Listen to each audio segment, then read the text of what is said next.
significant rivers. Check this out, guys. I had to go Swahili for you, man. That's how much I love you guys. And some shouts out here. I see Rook in the fellowship, Megan.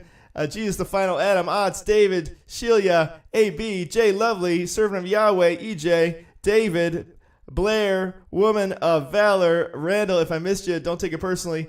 Just reading through quickly there. But guys, I had to go Swahili for you here. So very interesting. Never had to translate Swahili before, but this was quite an experience. But check out some of these pictures. Okay, so this is, of course, when the river was hopping and bopping. But since that time, things have been getting kind of dried out. Now, check out this photo here. I thought this was interesting. It looks like 3 small skulls inside there. Very intriguing picture there. I'm going to read you some of the captions from these pictures that I translated. Of course, we have these famous compartments that obviously are man-made or being made. It's not a natural formation there that's going on.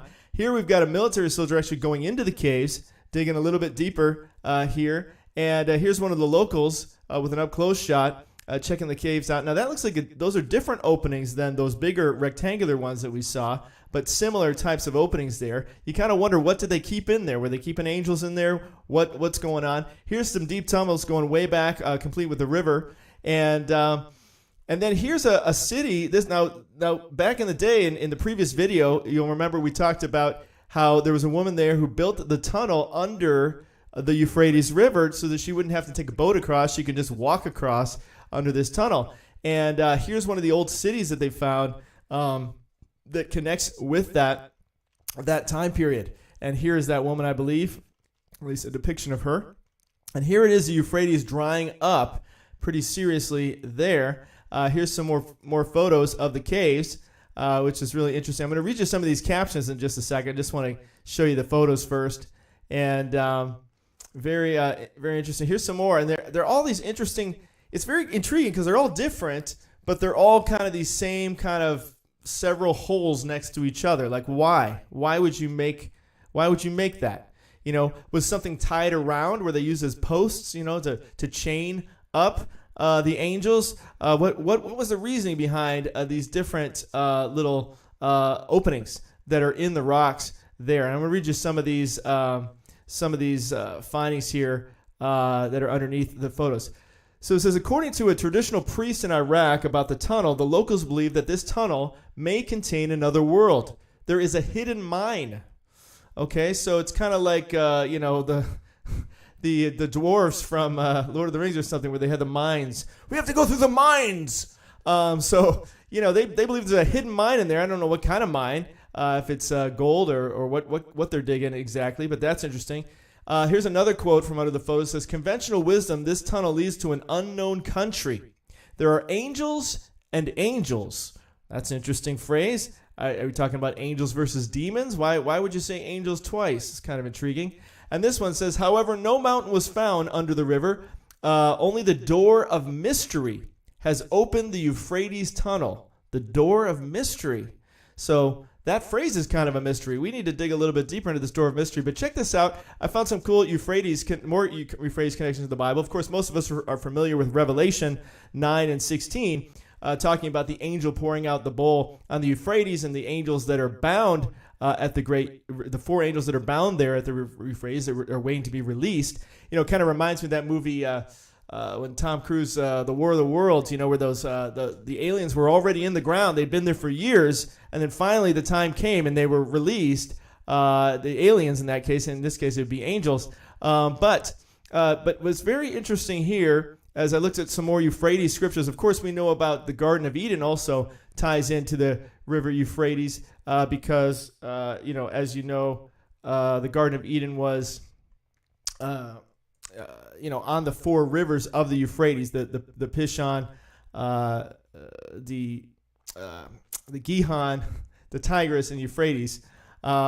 So in any case, I want to read you some other interesting ones that I found here. I'm just kind of looking at the screen, making sure you can read what I'm reading here.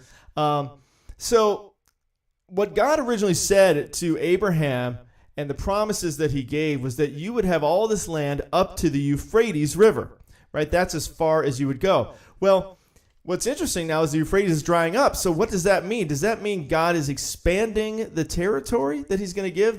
Does that mean his children, for example, we are his children? Does that mean when we reign with him, it will go beyond the Euphrates? Up to that point, it was up to the Euphrates. But if there is no Euphrates, well, then it's game on, it sounds like. So it seems kind of interesting that God is drying that up, that he made such a distinction about the Euphrates and being the end of their land, and now he's drying up the Euphrates, so there's no limits anymore. But a couple of interesting, intriguing things that stood out to me here. So that was his covenant with Abraham. Here in Joshua, he says, let's see here. He talks about how your ancestors, he says, but if serving the Lord seems undesirable to you, then choose for yourselves this day whom you will serve, whether the gods your ancestors served beyond the Euphrates or the gods of the Amorites in whose land you are living. But as for me and my household, we will serve the Lord. So it's interesting. He says this a couple times, talking about how they brought from beyond the Euphrates River, that they brought these gods, these false gods with them. And God was upset about that. See, when you live beyond the Euphrates River and worshipped other gods. So it's interesting now that Euphrates River is being opened up so that now those other gods can come back into play, right? We've got the kings of the East, and, kings can have a double meaning, whether it be physical human kings or whether it be something more like the Wraith, again, from Lord of the Rings. I keep using that, but, it just comes to mind, whether it's more these kind of demonic, just like Abaddon, the destroyer, the king of the abyss. Are these going to be kings of these false gods coming across the Euphrates? It was the Euphrates like a boundary. God said, this is to be your land. Maybe he left a boundary for the angels that you can't cross. You shall not pass. So he's now taking away that boundary, that Euphrates, and maybe now these false gods of Baal and so forth, Abaddon and so forth, will come across that river way. So I thought that was kind of intriguing that God made that distinction, that the gods were across the Euphrates River, and that Euphrates River is no longer there to cross and no longer there to keep them at bay. Also, a couple other interesting ones here. In Isaiah, it says, in that day the Lord will use a razor hired from beyond the Euphrates River, the king of Assyria. Now, many people talk about how the king of Assyria is, that the Antichrist will be of Assyrian nature as well as Jewish nature, and to shave your heads and private parts, what? And to cut your beards off also. Whoa, that sounds serious. And but anyway, I think about this razor hired, like a razor hired, what an interesting thing. A razor hired, like he's come to cut you. He's come to cut off your beard. Like the beard is so significant of the Jewish way of life that they were not to cut their beards. And it's like a humbling, that God is going to do here. But they're beyond the Euphrates River. But then once that river dries up, then they can move on in. It says, the Lord will dry up the gulf of the Egyptian sea with a scorching wind. He will sweep his hand over the Euphrates River. He will break it up into 7 streams so that anyone can cross over in sandals. Now, that makes me think about this picture we saw down here that's dried up that kind of looks like 7 streams. Look at this. You kind of get this breaking off of different streams, and people can cross over in their sandals. Wow, that's kind of interesting. And then one more I wanted to share with you here in Jeremiah. Oh, I thought this was kind of interesting. It says, when you finish reading this scroll, tie it to a stone, tie a stone to it, and throw it into the Euphrates. Now, wouldn't that be interesting if they happened to find that scroll of Jeremiah? Now you think, well, a scroll, how's it going to last in water? I don't know. God can do amazing things, but it was in a stone. He specifically wanted it to be a stone. Maybe it was to drag it to the bottom so it would be covered with earth and protected. I don't know, but it'd be something interesting for some treasure hunters to be looking for. They might find at least a stone with a cord tied around it. Whether the scroll is there or not, it'd be interesting to pull that up.